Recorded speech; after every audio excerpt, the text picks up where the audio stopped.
Yongjae menjelaskan bahwa dia telah membeli rumah itu dengan harga mahal, tapi Ji-eun bersikeras dia tidak pernah menjual rumah itu kepada siapapun, karena rumah itu peninggalan ayahnya yang sangat berharga. Lalu Ji-eun memberikan naskah novelnya pada Yongjae, berharap bisa menghasilkan uang dengan naskahnya itu, dan bisa melunasi hutang-hutangnya pada Yongjae, karena hanya itulah hartanya yang tersisa. Tapi Yongjae tidak peduli apa yang dikatakan Ji-eun.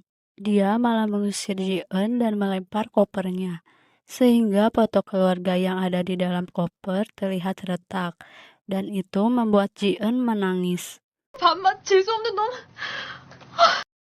Paginya Yongjae keluar rumah untuk lari pagi. Tiba-tiba dia melihat seseorang sedang tidur di luar. Yongjae menghampirinya. Ternyata itu Ji-eun. Yongjae kaget dan membangunkannya. Lalu Ji-eun duduk dan terlihat lemas. Yongjae malah memarahinya sambil melempar koper Ji-eun lalu mengusirnya. Saat Yongjae kembali ke rumahnya, dia melihat Ji-eun tidur meringkuk lagi di ayunan tadi. Yongjae kesal dan membangunkannya. Tapi Ji-eun terlihat pucat. Lalu Yongjae memegang dahi Ji-eun. Ternyata Ji-eun sakit demam. Yongjae menggendong Ji-eun masuk ke dalam rumah. Yongjae memegang dahi Ji-eun lagi dan mulai sedikit khawatir. Yongjae hendak membawanya ke rumah sakit. Ji-eun menolak dengan menjambak rambut Yongjae. Yongjae membongkar isi koper Ji-eun. Lalu Yongjae menemukan buku agenda Ji-eun. Tertulis di situ tanggal ulang tahun ayahnya. Ji-eun masih juga demam sampai malam. Lalu Yongjae mengompresnya.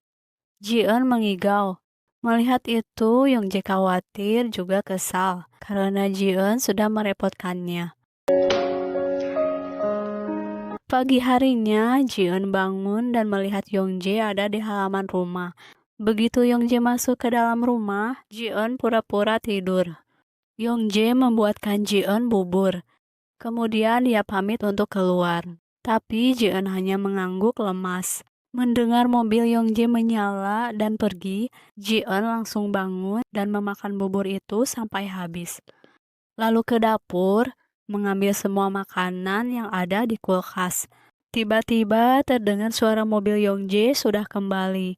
Ji-eun buru-buru ke sofa dan pura-pura tidur. Yongjae masuk dan sekilas melihat Ji-eun yang masih tertidur, lalu menuju ke atas. Tapi tidak lama Yongjae turun ke bawah dengan baju yang lain. Yongjae curiga dan menuju meja dapur. Yongjae melihat sepanci bubur tadi sudah habis tanpa tersisa. Lalu melihat dapur berantakan banyak bekas makanan. Begitu juga dengan isi kulkas. Yongjae terlihat marah sekali dengan tatapan tajam. Lalu Yongjae membangunkan Ji-eun dengan menendang sofa. Lalu memarahi Ji-eun dengan emosi. Lalu Yongjae memberikan amplop yang berisi uang pada Ji-eun dan menyuruh Ji-eun untuk segera pergi meninggalkan rumah itu. Ji-eun tersinggung dan balik memarahi Yongjae. Ji-eun melempar amplop itu ke wajah Yongjae. 야, 그래 싫으면 말아. 밑바닥에서 자든지. Yongjae keluar rumah dengan mobilnya dan melihat Ji-eun yang duduk lesu di halte bus. Yongjae memutar mobilnya. Ji-eun sendiri kaget dan pura-pura cuek. Yongjae menyuruhnya untuk ikut dengannya, tapi Ji-eun jual mahal. Yongjae membujuk Ji-eun dengan membahas hutang-hutangnya yang belum lunas. 그거 언제 갚을래? Akhirnya Ji-eun terpaksa menurutinya. Yongjae dan Ji-eun kembali ke rumah itu. Yongjae mengatakan bahwa Ji-eun harus membayar hutangnya dengan tenaga, alias jadi ART di rumahnya, dengan syarat membatasi ruang gerak mereka dan menjaga privasi masing-masing. Sontak Ji-eun kaget, tapi akhirnya dia setuju karena tidak ada pilihan lain. Ji-eun mulai beres-beres rumahnya yang besar itu. Di tempat lain, Yongjae mendatangi toko Haewon dan menyuruh Haewon untuk datang ke acara launching film Yongjae. 언제 올 건데? Di perjalanan pulang, Yongjae teringat Haewon yang akan pergi ke New York untuk meneruskan kuliahnya. Lalu Yongjae mendatangi toko perhiasan dan membeli sebuah cincin untuk Haewon. Di rumah, Ji-eun didatangi tukang pos.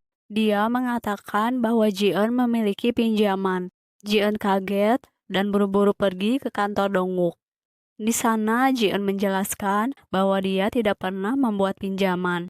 Tapi petugas kasir mengatakan bahwa pinjaman itu atas nama Ji-eun. Keesokan harinya, terlihat Dongwook dan Haejin berada di rumah sakit. Mereka tak menyadari keberadaan Ji-eun di belakangnya. Ji-eun tersenyum manis, mengajak mereka mengobrol, tapi mereka malah kabur. Di gang sempit, Dongwook terjatuh. Ji-eun memukulinya dengan botol plastik. Haejin tampak kebingungan. Tiba-tiba perutnya sakit. Lalu Dongwook menghampiri Haejin dan menggendongnya. Ji-eun yang khawatir, dia teriak-teriak memanggil taksi. Tapi mereka sudah tidak ada di sana. Lagi-lagi Ji-eun dibohongi mereka. Di restoran, Yongjae cemas menunggu kedatangan Haewon. Sementara di dapur, para pelayan heboh sekali. Bahkan cincin Yongjae ada yang mencobanya. Dan salah seorang pelayan menghubungi wartawan bahwa Yongjae akan melamar seseorang dengan menaruh cincin di dalam es krim. Haewon pun datang, dan mereka membahas tentang Haewon ke New York. Tiba-tiba Min-hyuk menghubungi Haewon untuk bertemu. Haewon hendak pergi, tapi ditahan Yongjae. Yongjae merasa kasihan pada Haewon yang mengejar-ngejar Min-hyuk. Padahal Min-hyuk tidak menyukai Haewon. Haewon pun menyadarinya, tapi dia tetap pergi menemui Min-hyuk. Min-hyuk sudah berada di toko Haewon.